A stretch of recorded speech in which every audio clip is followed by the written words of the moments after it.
Bonjour à toi et bienvenue dans Écolo. Aujourd'hui, nous allons continuer sur notre étude sur le culte et nous allons aborder un point très essentiel qui constitue une question éco-biblique, notamment celle de savoir c'est quoi adorer avec son corps. J'aimerais le reformuler en disant c'est quoi offrir son corps en sacrifice. Vous savez, Jésus, il a dit dans Jean 4, le verset 23-24, « L'heure est venue où les vrais adorateurs adoreront le Père en esprit et en vérité. » Et avec vous, nous avons compris que l'adoration, c'est le culte. Il est donc judicieux de ne plus dire en plein culte, nous commençons l'adoration. C'est comme dire en pleine adoration, on recommence une nouvelle adoration. C'est une sorte de tautologie. Et on a compris que l'adoration, c'est le culte. On a aussi vu dans la toute première vidéo, la première partie du culte, que le culte consiste aussi à se rapprocher de Dieu, qui se faisait au moyen des sacrifices. Et lorsque nous sommes repartis dans le contexte historique, dans le contexte biblique, on a vu qu'il n'y a pas culte s'il n'y a pas prosternation. Aujourd'hui, je me pose la question avec vous de savoir, mais pourquoi dans Romains 12 à partir du verset 1, l'Écriture nous dit « Je vous exhorte donc, frères, par les compassions de Dieu, à offrir vos corps comme un sacrifice vivant, saint, agréable à Dieu, ce qui sera de votre part un culte raisonnable. » Pourquoi donc le corps et comment donc offrir son corps en sacrifice et que ça devienne un culte? Je vais simplement le reformuler en disant le culte en 3D. Le mot D ou la lettre D signifie dimension. Le culte ou l'adoration, si vous voulez, en 3D.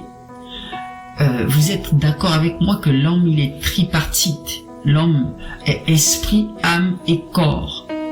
Jésus nous enseigne que l'adoration est le domaine de l'esprit. On adore Dieu en esprit d'abord. On n'adore pas Dieu en corps ou au corps, mais on l'adore en esprit. On n'adore pas Dieu avec l'âme, Dieu s'adore avec l'esprit. J'aimerais prendre cette petite illustration. Le fruit de l'esprit, c'est l'amour, bien sûr c'est la joie, ce que nous enseigne l'Écriture. Le fruit de l'esprit, c'est l'amour, c'est la joie. J'aimerais juste m'arrêter sur la joie. Lorsque on parle de la joie, on comprend que la joie est un fruit de l'esprit. La joie fait partir du fruit de l'esprit, si vous voulez. Parler de la joie qui est le fruit de l'esprit, c'est aussi visible physiquement. Lorsque vous êtes heureux, lorsque vous manifestez la joie, vous avez une certaine façon de réagir, une certaine expression faciale ou corporelle qui montre que vous êtes dans la joie. Mais pourtant, c'est le fruit de l'esprit, c'est le domaine de l'esprit. Qu'est-ce que j'aimerais encore dire? Lorsque vous êtes triste, c'est au niveau de l'âme, votre âme est abattue. David pouvait dire, mon âme est abattue. C'est dans votre âme que vous êtes abattu. Mais lorsqu'on on vous voit physiquement, on ne voit pas votre âme, on voit votre corps. Et c'est le corps qui exprime ce que l'âme ressent. Lorsque je vous vois triste, en fait, la tristesse ne se trouve pas sur votre corps. La tristesse se trouve dans votre âme. Mais la manifestation de votre tristesse, c'est au niveau de votre corps. Et nous, on peut comprendre que vous êtes triste lorsqu'on vous voit physiquement. De même que l'adoration est une chose spirituelle. Le culte est une affaire d'esprit. Mais la manifestation physique de l'adoration, c'est au niveau du corps. Donc la toute première étape de réussir son culte ne consiste pas simplement à être en esprit et de dire que le corps ne compte pas. Lorsqu'on parle de la prosternation, elle est d'abord spirituelle.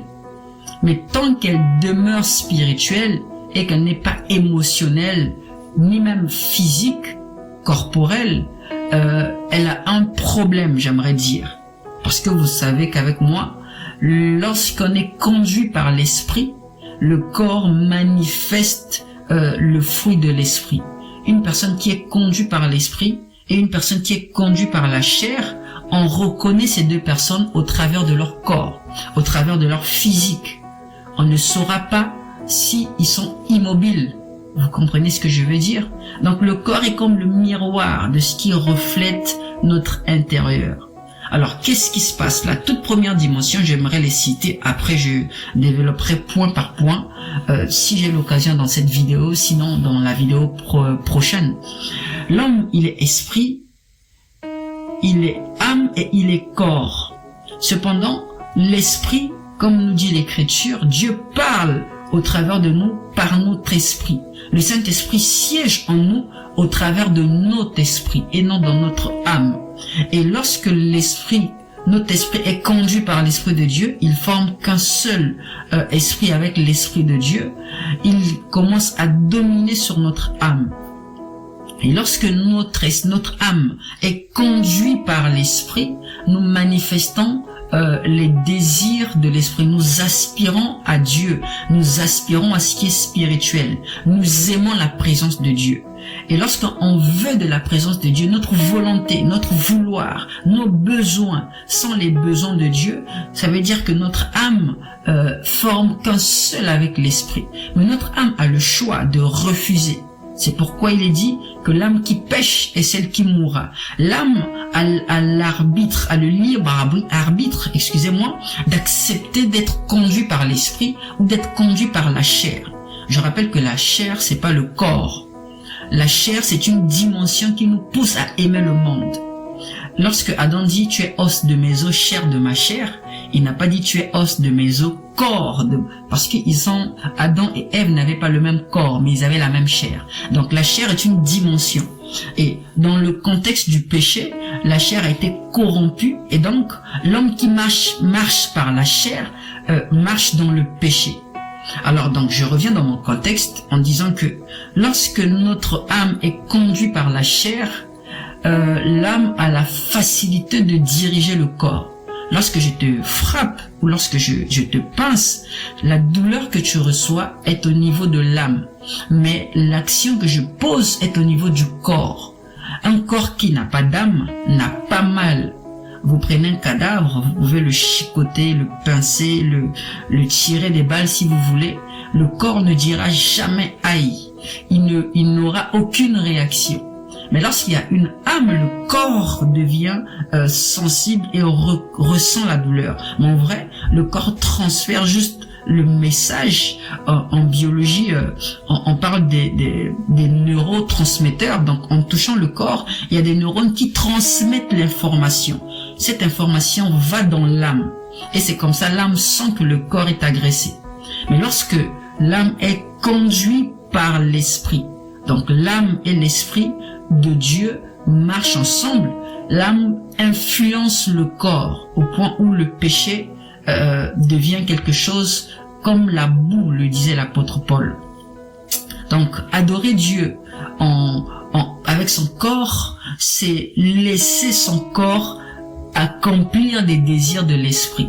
Mais pour que son corps puisse accomplir les désirs de l'esprit, il faut que l'âme qui influence le corps soit influencée par l'esprit et non par la chair. Mais pour que l'âme soit influencée par l'esprit, il faut que l'esprit soit en communion avec le Saint-Esprit. C'est pourquoi l'adoration, le culte ne peut pas être faite par des païens. Ici, lorsque je parle de culte, lorsque je parle de l'adoration, vous comprenez, je parle du véritable culte. Parce qu'il y a plusieurs types de culte. Donc, pour la toute première question, il est important de comprendre que adorer Dieu, offrir son corps en sacrifice, c'est priver son corps de tous les plaisirs du monde, c'est priver son corps de toute forme d'immoralité, de toute forme de péché qui le rend inaccessible, qui freine l'adoration, qui freine le culte.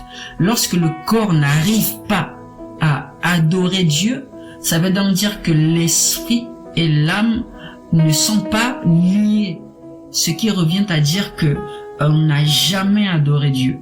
Donc il est important de comprendre que le sacrifice vivant, saint du corps, c'est laisser l'âme être en communion avec l'esprit et laisser l'âme influencer notre corps. J'espère que j'ai pu répondre à cette question. N'hésitez pas si vous avez d'autres questions sur la barre des commentaires. Si vous avez des choses à apporter, à compléter, nous répondrons à tous les commentaires. Et je crois que cette petite portion de réponses pourrait bénir plusieurs.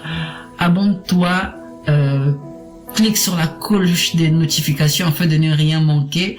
Partage pour bénir plusieurs et je te souhaite une très bonne journée. Shalom.